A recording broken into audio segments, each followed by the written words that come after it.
Buonasera, iniziamo l'intervista con Paolo Stivanello del Tiene.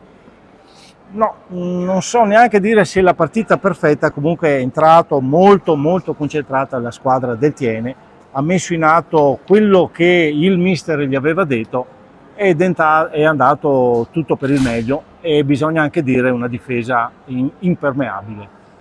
Sì, intanto buonasera a tutti.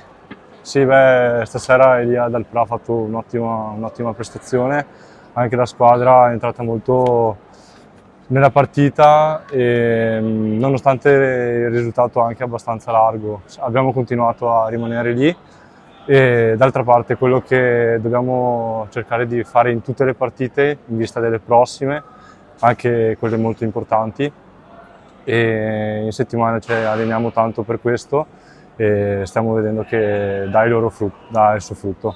Avete preparato la partita proprio specificatamente per il Valdagno oppure in vista magari di un altro traguardo che sarà la prossima settimana? Le partite le prepariamo diciamo un po', sì, nello specifico studiamo le diverse squadre, i loro punti in cui possiamo andare a nostro favore.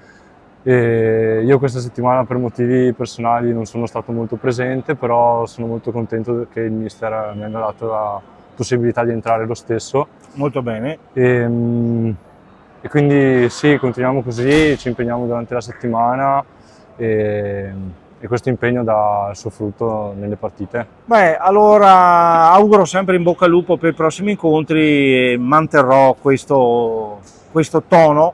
Ti auguro in bocca al lupo per i prossimi incontri, so che la prossima settimana è molto importante anche per tutti noi. Grazie Paolo e a risentirci a presto. A presto.